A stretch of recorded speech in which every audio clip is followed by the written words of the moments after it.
You're listening to Tripod, the Tricycle Creative podcast, produced for anyone interested in being a better digital and content marketer.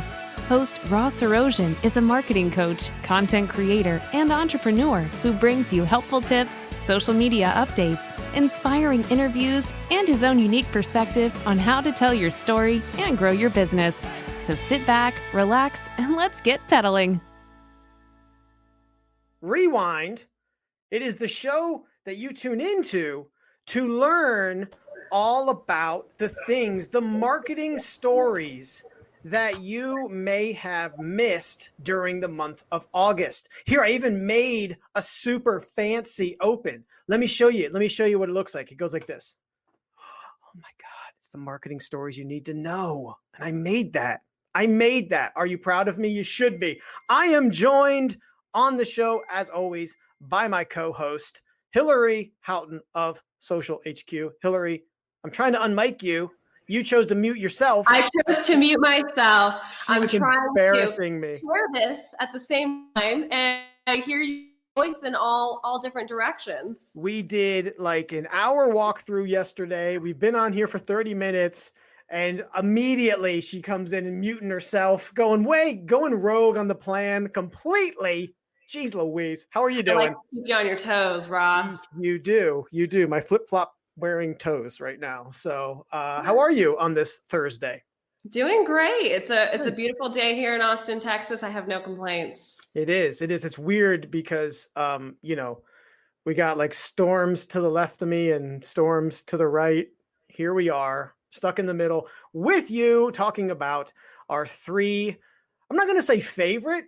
I don't know if favorite's the right word, but three marketing stories that we think you, as a small business marketer, as an entrepreneur, as a solopreneur, should be aware of from the month of August. Now, before we do that, though, you remember our first show last month? Do you remember that? Remember when we did that show, Hillary?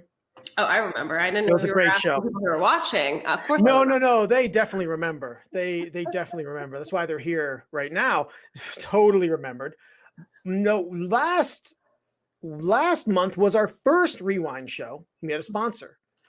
And you know what? I delivered again. This month, we have a sponsor. I'm super excited to share with you that our sponsor this month is the Weird Homes Tour. Now, they are a fantastic sponsor. They were born, raised, created here in Austin, where we like to keep things super weird. So I guess that makes sense. Also, weirdly, they have chosen me to be the co-host of the virtual Austin tour. And that's coming up again on September 5th. So I thought to kind of just talk a little bit about what they are and what they do. I show you a couple of the homes that we're going to be showcasing on the virtual Weird Homes Tour Austin. And I'm going to hit a scroll at the bottom here.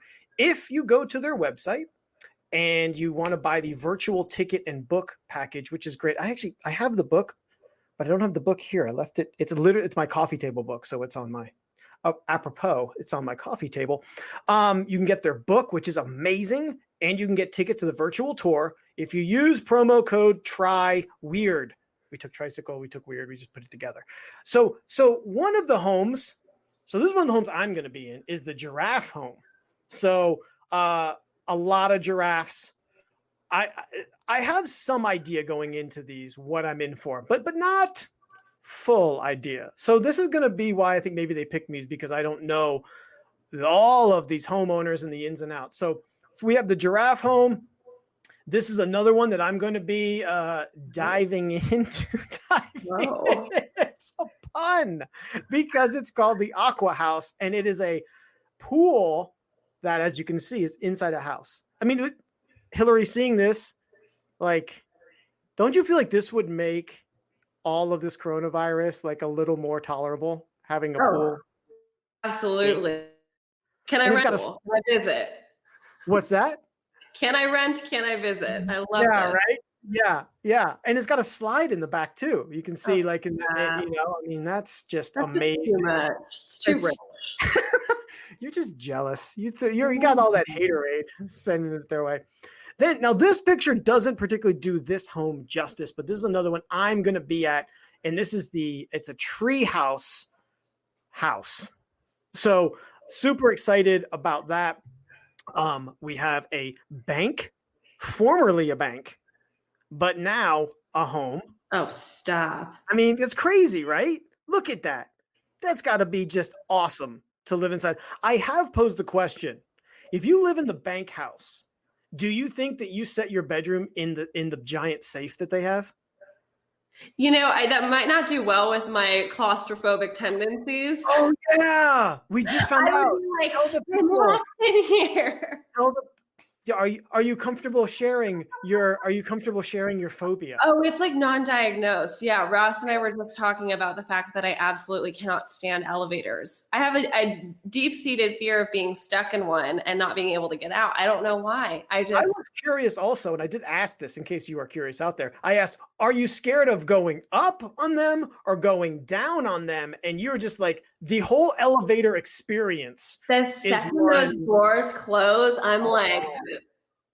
Have you ever been to Disney and gone in the Tower of Terror? Oh, that doesn't bother me. Outdoors, even elevators where I can see outside, does not bother me. Flip me around in the air, throw me up, throw me down.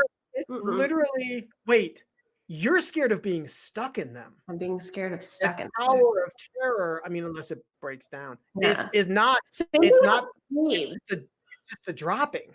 So have you ever gone into a cave and you can't see your way out and you start to like, wait, did I come from this way or this way? There's caves, the Longhorn Caverns right outside of Austin, Texas, I went to. They are freaking awesome. Yeah. They had speakeasy parties in the caverns there. That's amazing. Can you imagine having a party? It's like The Shining in a cavern or something. Everyone's in like their like, tuxedos and you're in a cavern. I mean, it's crazy. Okay, I digress. Then we got the Sand Dollar House. Look at this thing, like super, super cool. This is out on the lake on Austin. And it's hard to actually believe this, but the inside of this home is as unbelievable as just even the exterior. And it opens up completely to the lake. It is awesome. Then we have the Pop Culture Home. So this is just one of the rooms in the Pop Culture Home. So this is the Barbie room / collection. But they have a Kiss collection. They have, I believe I've seen a comic book collection. I mean, it's just unbelievable, super cool collection here. By the way, you just moved, Hillary. Do you have any odd collections that we should know about and maybe nominate you to be on next year's Weird Homes Tour? I love Weird Homes Tour. I need to weirdify my house. Right now, it is extremely vanilla. I have moved from a 1-bedroom apartment into a much larger house, and I got to fill these spaces. But you just wait. I'll see if I can get quirky here. Okay. That's a good challenge. I think you could probably do it. All right. Then we have the Aware House. All right. So the Aware House is something that, I mean, look at this. It's got to be a cool place to hang out. It's again with the jokes. I'm just killing it. This is like exercise space, mindfulness space, whatever this is, space. The Aware House featured on the Weird Homes Tour. And then last, certainly not least, we have the Mysterious Planchette Home. And this is full of planchettes, otherwise known as Ouija boards, and other spiritualism items. And so it's super, super cool. So yes, I want to encourage you to check it out. It is going to be on September 5th. That is a Saturday, and it's going to be live. And if you sign up and you can't join us for the whole thing, that's okay. We make it available for a little bit, for a couple of weeks after, so you can check it out. So, and again, if you're thinking about buying tickets, go to Weird Homes Tour and use promo code TRYWEIRD.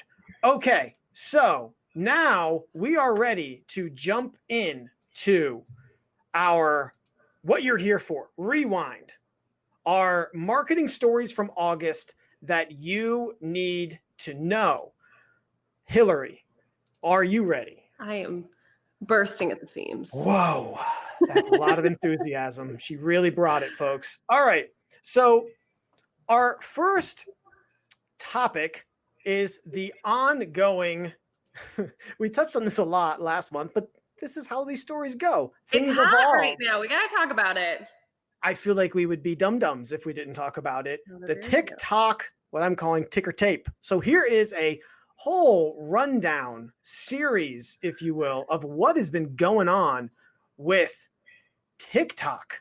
Okay, so TikTok, let's start with first. Now, these are in semi-chronological order, right? Don't hold me. There's been so many things, it's been hard to actually keep track. I'm not going to lie. First, we had Trump declare TikTok a national emergency. Okay. We got COVID, we got some civil unrest, but we definitely got to put the fire out on this TikTok thing. It's a problem. Okay. So that's first and foremost. Then we got Microsoft looking to acquire TikTok. Now, Hillary, I think you have a relatively hot take on this. So I want to hear your take on the Microsoft looking to acquire. I do have a little bit of a hot take. I think that especially when you take the fact that there is a company that is trying to purchase and acquire a brand like TikTok, that kind of thing takes a long time. It takes a lot of negotiating, a lot of back and forth for that type of acquisition. And to put the pressure on TikTok to say, get bought out or get out. Yeah. I'm sitting here like, oh, you got a little spicy here and here and trying to squeeze the deal. Yeah. Yeah. I don't know. You So- either need to be, like bought by, we know some guys, we know these guys, you can go with them, or it's over, Johnny. Yeah. Like that's exactly. the kind of strange situation, Now, to be fair, I will say this. There have been other suitors, right? Microsoft was the biggest. They've been, I don't know if it's the most credible, if you will, but there was discussion that Twitter might be interested in them, which would shock me actually a little bit, but, and some other, hedge fund, other organizations looking to buy them, but Microsoft definitely kind of made the news, if you will. Then we have Instagram saying, hey, all this stuff going on with TikTok. You know what? What's the phrase, Hillary, that Zuckerberg likes to use about adopting features that to helping build communities for our users so that they love to adopt features. What a phrase. What a phrase. So Instagram launches Reels, which is the it's hard to say platform because Reels lives inside of Instagram, right? If you missed it, I actually did a walkthrough of Reels on our YouTube channel. I'll put that link in the comments here. So Reels is it's the tools and feature set that essentially is like TikTok, right? Yeah. I call it, I said people, it's like, you're able to create jump cut style videos. So that's short form videos that kind of go boom, boom, boom, boom, boom, overlay text, incorporate music, and other elements. And I really think the key here, particularly with TikTok, is like I say tell a story, right? But there's some like continuity to it, if that makes sense. Is that a good explanation? Probably not. No, I think that's a great way of saying it. Yeah, absolutely. There's a lot more creativity, a lot more fast pace to it. There's a lot more of a ongoing, essence to it. So I think that's a great way of putting it. Yeah, and I think it's going to keep, there are some little, I'll say snafus definitely at launch. I noticed some really granular things like, and maybe it was only me, I don't know, but like the timing buttons seem to be mixed up. So when I hit like twice as fast, it went half as slow, which is a weird thing. Yeah, very weird, but it got corrected. So they're really updating things. Also, I will put in the comments here, I had to go through and update my entire Instagram marketing course, since when they came out with Reels, they completely changed the user interface for everything. So if you're interested in learning more about Reels or even about Instagram as a whole, I will again drop the link here in the comments here in a second. Okay. Can we also say, I want to take a moment before we move on from this. Oh. I want to say to Facebook / Instagram's credit, they take these features, platforms, right, that I think maybe people I think are too complicated or don't understand. And they almost dumb them down to a point where people like then use it. I think stories, prime example, right? No one knew how to use Snapchat. I had one friend on Snapchat. One. I don't have many friends anyways, but still, one friend. And no one knew. It's like, I don't understand Snapchat. And then stories comes out and they're like, oh, got it. I can do stories. It's like, this is the same thing. Yeah. It also has to do though with accessibility. So the fact that Instagram is public and it's known for being public, whereas Snapchat was kind of born out of a place of privacy. Mm-hmm. So the fact is mostly only one, and stories for Snapchat was a later progression of the platform itself. So when you think about it that way, it makes more sense that you would see that kind of dynamic shift from Instagram being able to adopt these features and have them be more widely used.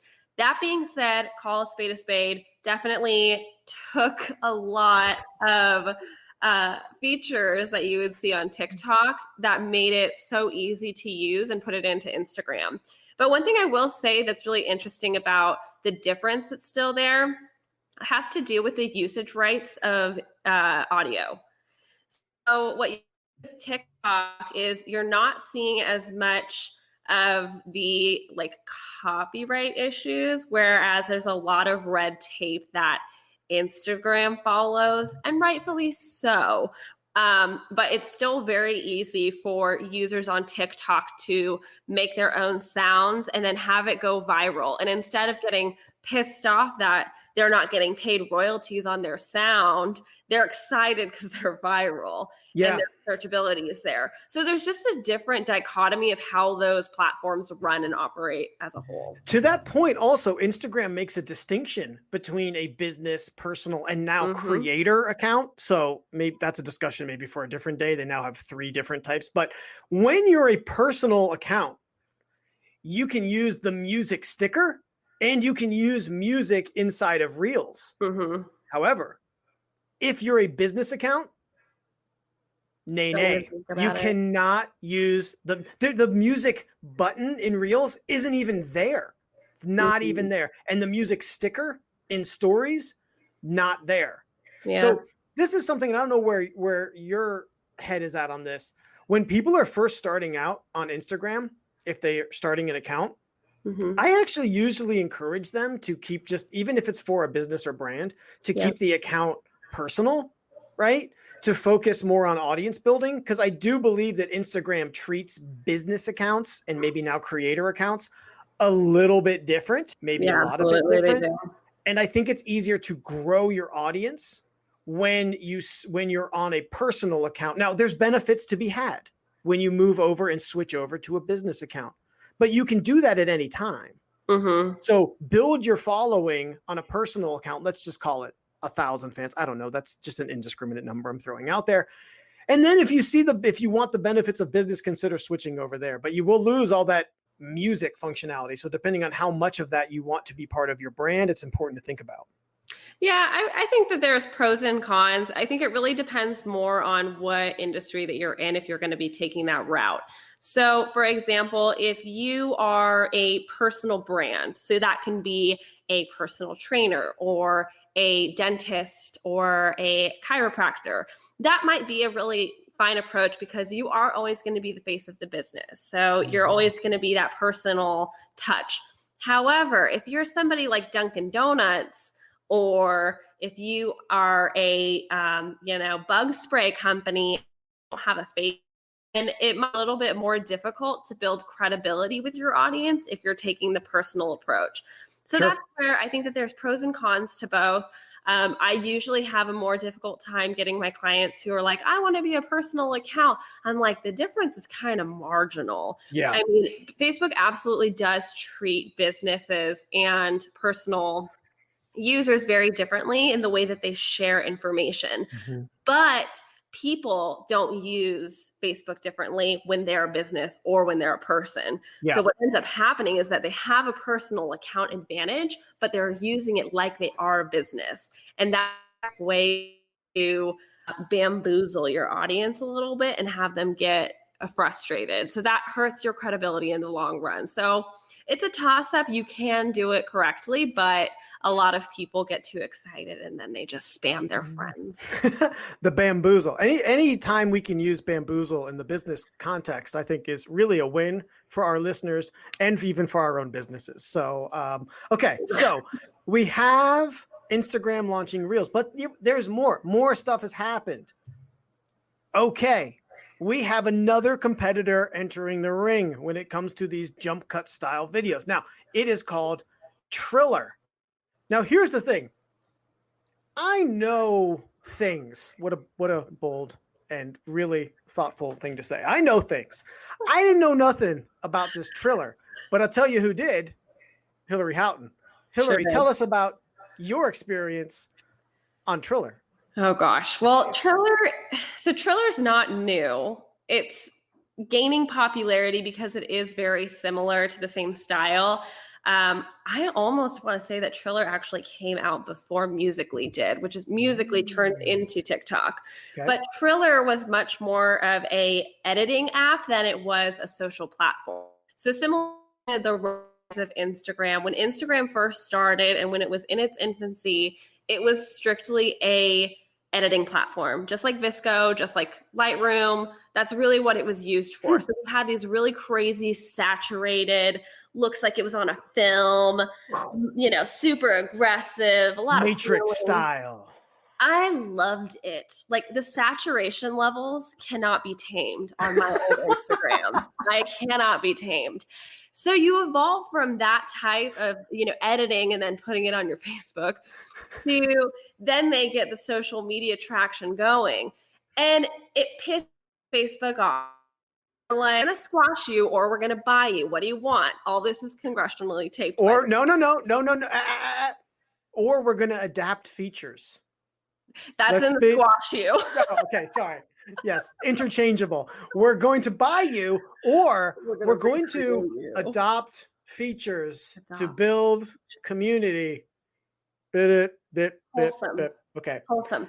By the way, I think it's important to mention that I did get shadow banned for talking smack about Instagram on Instagram, but we'll get to that once I finish the Triller story. Okay, got it. So once then Instagram was like, okay, let's go ahead and get bought out. They all of a sudden take advantage, get deep with Facebook's really powerful understanding of how social platforms work. And I think that's the part that Facebook doesn't get a ton of credit for. They're extremely good at creating an interface that allows for community, whether that's by different interests, different commonalities, whether that's just by small businesses. So there's a lot that Facebook has done really well that I think Instagram would not be where it is today if it didn't have the leverage to that kind of understanding. Wink, wink, hint, hint, nudge, nudge, Instagram, take me off shadow ban.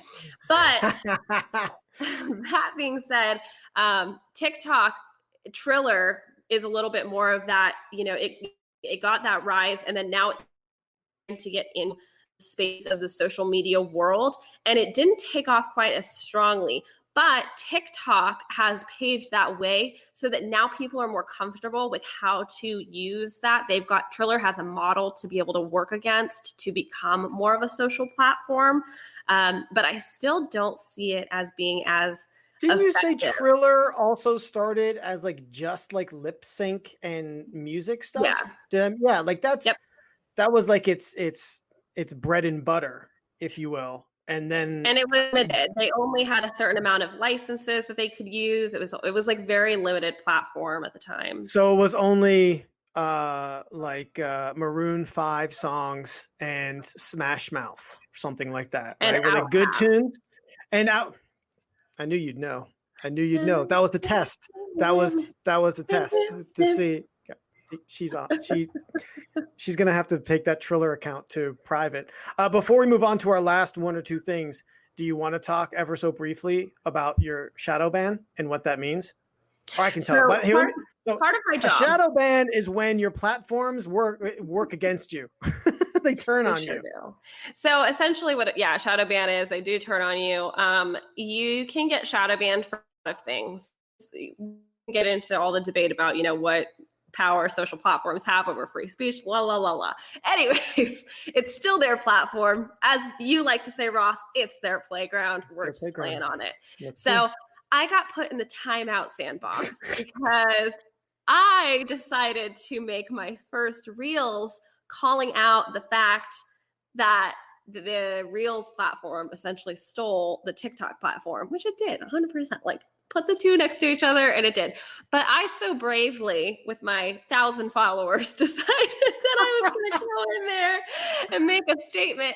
I just wanted to test it out. My role, my client, on behalf of my clients, is to test out different products, different features, and also different lines. Like, how far can you push before you get slapped down? I found the line. So real quick. Oh man, I'm not kidding. My reach dropped 60% overnight. That's how you can tell when what's called your reach. So how many people that see, or how many people it's delivered to, your content, when that is, the bottom falls out of it, or it is incredibly low, and it gets correlated to the fact that that's weird.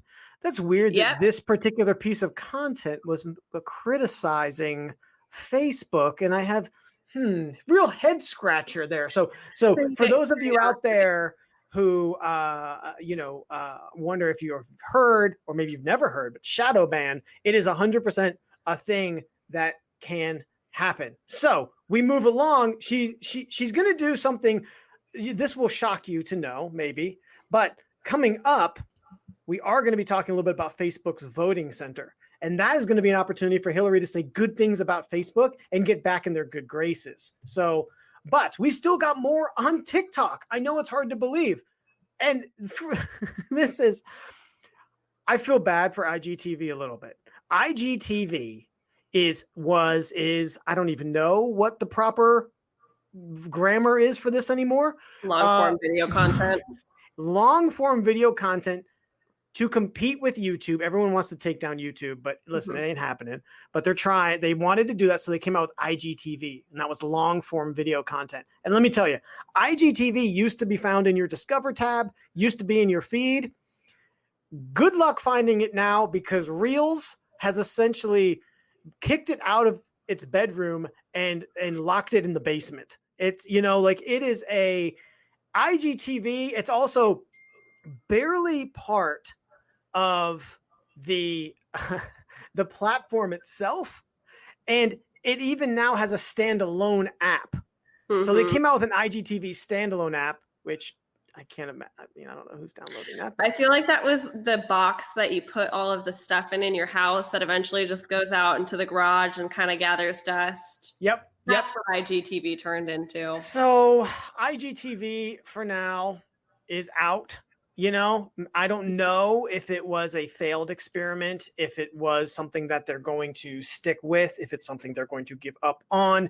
I mean, I guess you could say the same thing when it comes to Reels. Only time will tell, how long they'll stick with Reels, especially related to all these other things that we have here, this list of things going on with TikTok. So with that, I would say that I think that IGTV, instead of it being its own set platform within a platform, similar to what they replaced Reels with, because Reels does need the searchability in order to compete effectively with TikTok.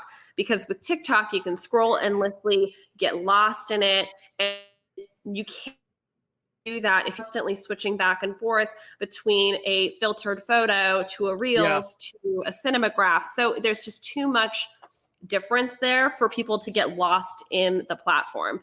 That being said, with IGTV, where I think it's going to still stand is that long form content's not going to go away on Instagram.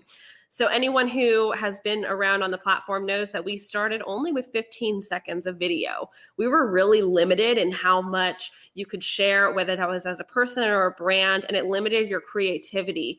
But now with IGTV and the ability to have your horizontal video, to do full vertical video longer than a minute, I would say that that's where IGTV is really just going to stick around instead of being its own platform within a platform. I'm going to be honest here. I made a prediction. I don't know if it was beginning of this year. Might have been 6 months ago. It was a while back, but it was this year. My prediction was that this year would be IGTV's breakout year. Boy, was I wrong. So that sorry. Ain't it, Ross. Swing and a miss. And the last thing we have, this literally came up, I want to say a couple days ago this week. TikTok filing suit against the Trump administration and releasing their US user numbers, which they had I think historically been not revealing. So yeah, TikTok has now said we're gonna take it to court.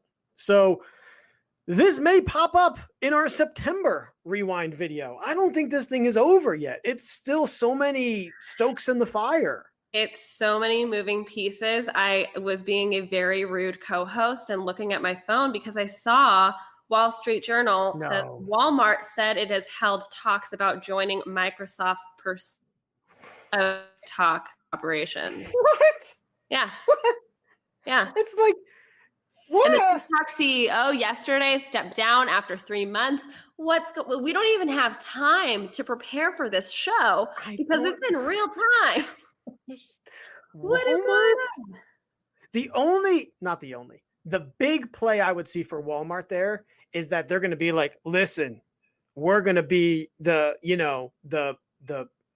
primary main person who is doing the advert, serving up the ads, right? I mean, I got to think that would be their interest in that. I'm wondering if Walmart's trying to take an angle on. Wait, what? You cut out there. Is what? I wonder if Walmart is trying to take an angle of Amazon. Like if this would be kind of their level into getting into that tech space level of getting into. But I wouldn't say that TikTok is some like incredible tech space. I would say it's a really great, organic, user-friendly. But and I know people want to like kind of take a crap on Microsoft being in the mix on this, but I'm going to say Microsoft has done a really good job with LinkedIn. Now, I would agree with that. They've transformed LinkedIn. LinkedIn used to be a place you went maybe when you change jobs to update your profile. They've really made it into a vibrant space. So, I mean, my hat's off to them. It's actually one of my favorite social networks. Same. I really enjoy LinkedIn a ton. Yeah. So they've done a good job with it. Now, whether or not they could replicate that same success with TikTok, I don't know. Maybe we'll find out in next month's episode of Rewind. What a tease. All right. So now we're going to move on to topic number 2. The number 2 thing. I don't know if I said that right. The second thing that you should know from August, the marketing story, and that is Twitter controls. So give me a second here. Because I'll move the slide forward and then we'll connect my phone here in a second. Okay. So what is this? Twitter had rolled out this month the ability for you to control who replies to your tweets, right?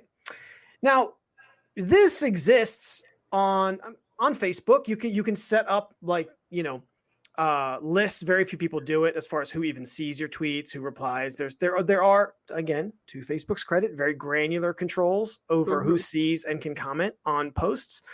Twitter has been a little more like, whatever, like we're Twitter. You post something, there it is. If you got either a private profile or a public, it is what it is. Well, they rolled out this change.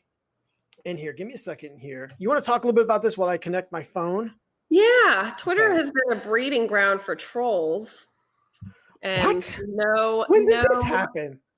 I mean, the most that you could do was just have privacy on your account, which was incredible. If you are just looking to, privately share your thoughts, be more of a, behind the scenes kind of commentator. However, you have never been able to limit the amount of commenting certain threads you have with Instagram, Facebook, YouTube. I mean, all of those platforms. Facebook allows you to hide comments, which is really convenient for businesses. If they have somebody who's just commenting negative things that may not necessarily be appropriate for that post, businesses can actually go in and hide the comment, which means that the person who posted it can still see it. So they're like, yeah, I got you. But no one else can see it except for their friends. Their friends can still see it as well. But anybody who is coming to the page for the first time, taking a look at it, they're not going to be able to see what's hidden. So there's a lot more complexity to the privacy laws, but the laws of Facebook. So here we are in Twitter. Shout out also Kayla Nam on Twitter. She slays. I just got to put it out there. She makes me jealous that I'm not better on Twitter. I'm just going to put it out there. That is what it is. Okay. Yeah. I'm pulling up Twitter on my phone while we're talking about this. I'm telling you, she slays. Okay. So, I'm on my personal account at Ross Hero. If you want to give me a follow, that would be sure. Okay. I'm at Ross Hero and I'm going to hit this compose. Now, you'll notice here, everyone can reply underneath whatever. And I tap that and I can control, and sorry, this thing's in the way. Oh, there we go. Okay. Who can reply to this tweet? Everyone, people you follow, or only people you mention. And those are the three options, right?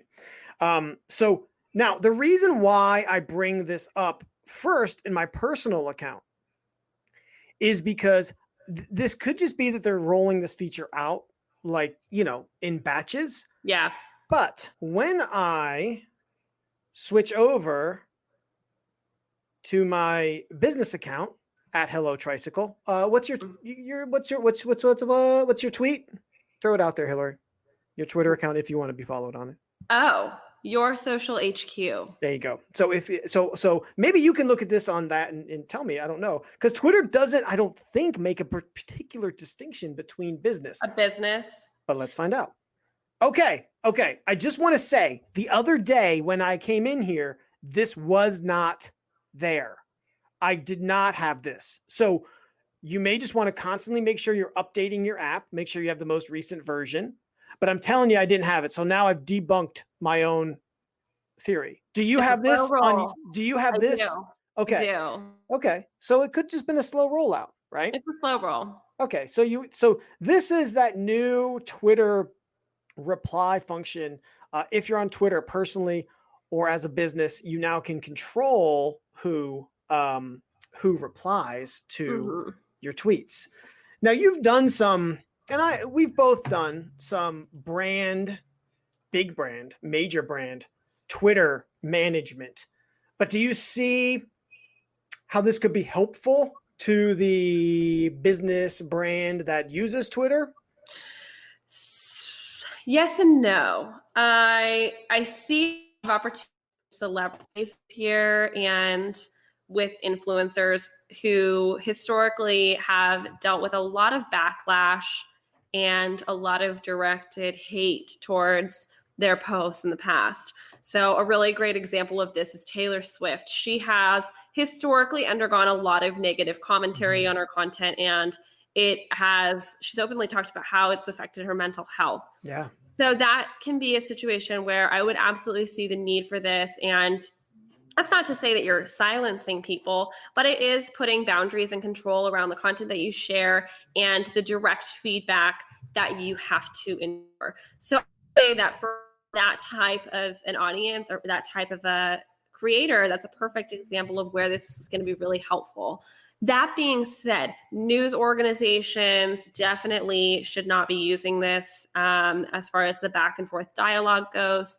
Brands, I can see for some really large announcements, whether that's a change in ownership or executive level leadership changes, where it's not necessarily something that you're, up for debate or up to talk about. But even then, I don't think that brands should be censoring their audiences and their perspectives unless there's a situation that warrants that to happen. And we talked about this too when we were prepping that, you got to think about also what you're using Twitter for. A lot of bigger brands, but also small, use Twitter almost as a incredibly viable support channel. Yeah. Right. And, so if that's the case and you're sending out tweets and you're limiting who can see them or reply to them, you may not be checking that box as much as if you're leaving it open. I can tell you every time we travel, my wife and I, and inevitably there's some sort of plane issue. Yeah. She's like, hit them up on Twitter. Because no one in my family is on Twitter except for me. So I have to do the tweeting to the customer service person. And I'm not going to lie. It's had success. I'm not going to say the whole problem was solved, but I will say that conversation was absolutely happening there. And that, engagement, discussions, attempting to fix the problems, that was happening. Very real channel for customer service. Yeah, customer service thrives as long as it's set up really well. There's a really large frustration with users when they can't get a response that they're looking for something. So for brands of all sizes to adequately set up Twitter so that it's a customer service engine that you can get responses and you can quickly fix those issues. I can't remember the stat off the top of my head, but it's something like 70 to 80% of people will change their opinion and end with a positive perspective for brands that actually do engage with their customers. So to your point, when these, whether it's Southwest, Delta, it's 100% not American. Sorry, American. Yeah, it's definitely been South. I will say though, I attempt to be pretty civil in them. It's hard. You're tired, and it's also hard because sometimes, you get different information from them and, but more often than not, I've ended the evening, the long evening of delays with a friendly GIF, the Ross Herosian sign off. It's really all I know. It's if I could major in anything or be an expert in anything, I hate the word expert. I think it would be GIF usage. I love a good GIF usage. An appropriate timed GIF can really switch up the mood. Game changer. Maybe that needs to be my next course. GIF giving. Okay, but what is your favorite GIF? That's like asking someone what their favorite child is. I can pull mine up in 2 seconds. What? That's insane. That's what an insane person would say. You know what? Because I send GIFs enough that I'm like, I know exactly where this GIF is. I know exactly who I sent it to. I have favorites. I mean, don't get me wrong. Hold on. This girl right here. That's a good one. I love her. That's a good one. So obviously, I'm getting married next year. So anytime someone says, I'm so excited, I just send that GIF. I mean, I gotta say, again, even unintentionally with my Dunder Mifflin shirt, it's going to be something from The Office. It's probably Michael's no. And then the no goes across the screen. Like, I got to think it's going to be something from The Office. That's just my guess. So. All right, I'm here for it. Okay, we're rounding the corner to our third topic from August, marketing that you need to know, and that is the Facebook Voting Center. Like I said, Hillary was and has been, maybe will continue to be, shadow banned from Instagram, maybe even Facebook. And this may be her opportunity to turn it around. Now, what is this all about? Give me a second here. We're going to, Facebook's Voting Information Center. They launched it this month, and it is what's what I'm looking for? A hub, maybe, is the best thing. One-stop shop for information on how to register and how to vote. And it includes a tool for people to sign up as poll workers. And these are not my words. I literally copy pasted these from their site. So if they have some bias, this is because it's literally just copy paste. Part of an unprecedented effort to help 4 million voters register this year.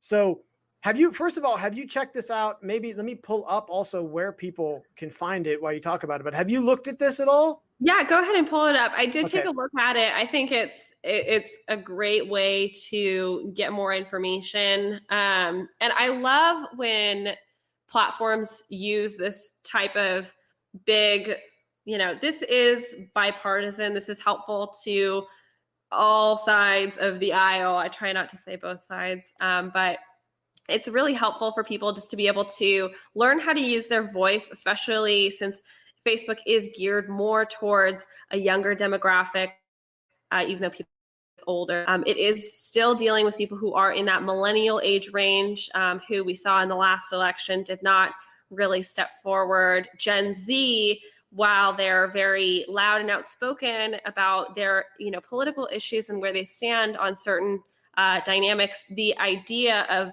learning how to get registered can still feel very daunting for people who've never done it before, or Absolutely. how to get access to it, or how to, the comfort level of even walking into an election center and casting a vote. What does all of that entail? So I think that it takes the shame part out of the not knowing and puts forward information in a real way, which I appreciate. So I pulled it up here. This is on desktop. It is also on mobile. Now on mobile, what you have to do is you have to hit the settings in the bottom right corner, and it will be one of the top things, that top like buttons that shows up. It I don't think it's one that gets hidden under a menu. It's right there. So this is the voting information center. And yeah, so here it is. So you can check your voter registration. You can learn about voting by mail. You can see the requirements. Check state requirements as far as if you need ID. The military component as far as getting ballot information. Serving as a poll worker right here. Poll worker out of context, you may think it's something else, but no, it's for an election. Keep your mind out of the gutter. How dare you? Okay, then a wholesome poll worker, for goodness sakes. Okay, then you have some other things. Now, some of these things are also going to I assume, update as we get closer to the election. But here's why we wanted to bring this up. We were talking about this, and we were thinking, how do we make this an angle that is relevant to you, the small business owner, to you, the entrepreneur? And I think you had some really great points around content and opportunities that maybe, are circle around voting and elections. So do you want to talk a little bit about some of those? Yeah. So whenever a business like Facebook, whenever a platform puts together something like this, that it's around an event, around something that is going to be really, big, this is a great opportunity for businesses to sit back and say, how do I fit into this equation? So especially for small business owners, that can be anything from talking about your poll locations that are near you and your oil changing company, talking about how to, get a discount or a pairing when you bring in your I voted sticker and your scheduled appointment. You can also, like Ross said yesterday when we were talking about it, he's like, how can, donut shops start to get in on it? So donut shops, I can be talking about how you're going to have special donuts for election day. So when you go to your nearest poll, I'd just like to point out that you celebrated the fact that what I brought to the table was related to food. That's all I just want to say, was that my contribution was like donut shop. What about donuts? What did the donut shops want to do? What the hell are the donut shops going to do? I need to know. Donut shops. But it's a great angle. You brought up Dunkin' earlier. I love Dunkin' Donuts. I love Dunkin'. Love it. We don't have none of them here in Austin, Texas. Wait, that's so sad. I have one really close to me in Cedar Park. Are you in Cedar Park? What the hell? Okay, great. Great. Okay, fine. Where I am in Austin, there's one downtown on campus, not convenient, and one I'm on my way out of town, which is maybe actually near you because it is going north. So not many. Fortunate. I just want to put this in context. I moved here. I'm not a New Yorker, but I moved here from New York where, you couldn't get away from the Dunkins, I had a lady, she knew my order every time. Walk up, she knew my order. Boom, got it, nailed it. Anyways, but Dunkin' definitely does stuff like this around election. They have a donut. So think about ways. I love that you had the idea. I just brought the donut thing to the table of like the I voted sticker, the, are there other ways that, depending on how active you want to decide to be, encouraging people to register the vote. Are there things that, that is a completely personal decision. But when you're an entrepreneur, when you're a business owner, you have the ability to bring that into the fray. Yeah. That is, I would say, one of the benefits of being a business owner.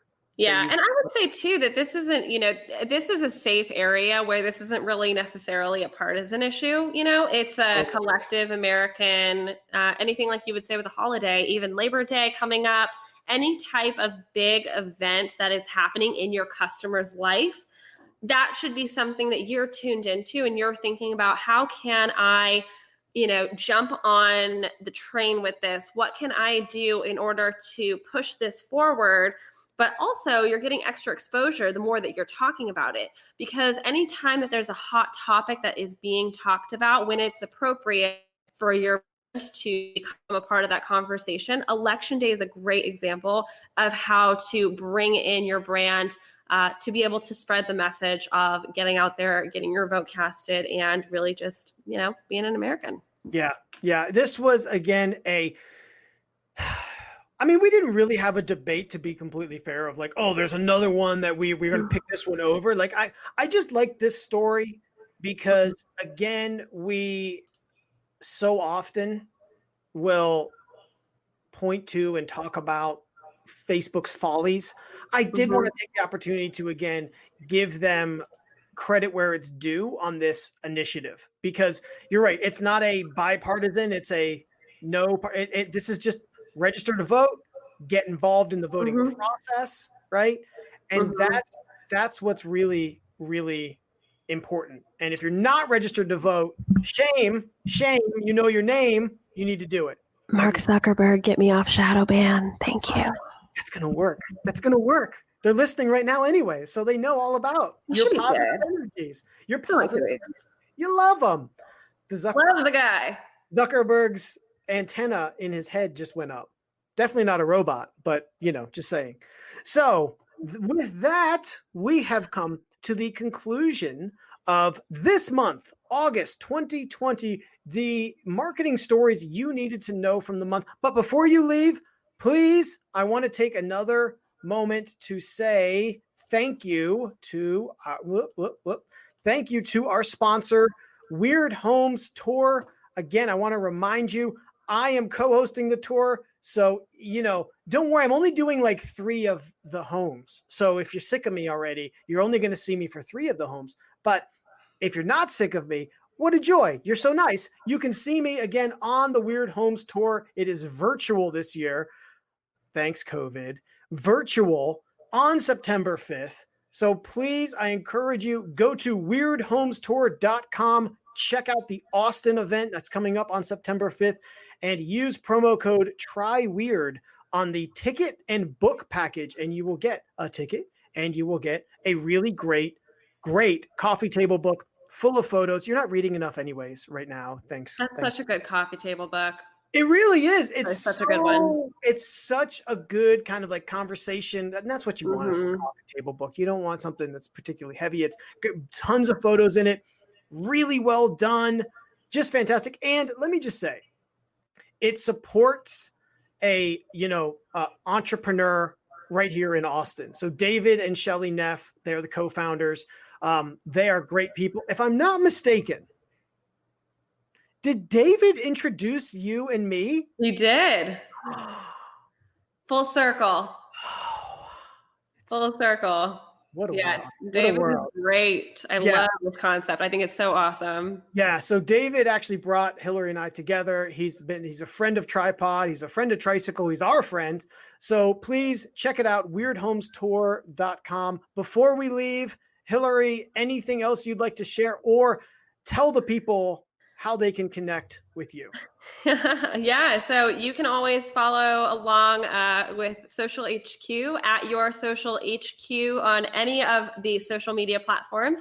or yoursocialhq.com. You can go ahead and check us out and see what we're all about. But yeah, Ross, I love chatting with you. This was a good time. This one was better than last month's, and next month's will be better than this one. They're going to keep getting better. So please follow us on the socials. Again, I put some links and comments for some videos I've been doing recently. I'll share. Also, I share a lot of things that Hillary's doing just because I'm a fan. So with that, I will let you, the viewer, get on with your day. And as always, I encourage you to keep pedaling. Thanks for listening to Tripod. Be sure to subscribe and rate the show on Apple Podcasts, Google Podcasts, Spotify, Pandora, Stitcher, or wherever you listen. Show notes can be found at tripodpodcast.com. Connect with Tricycle Creative on social media at Hello Tricycle, and learn more about how we can help you with your marketing at tricycle-creative.com.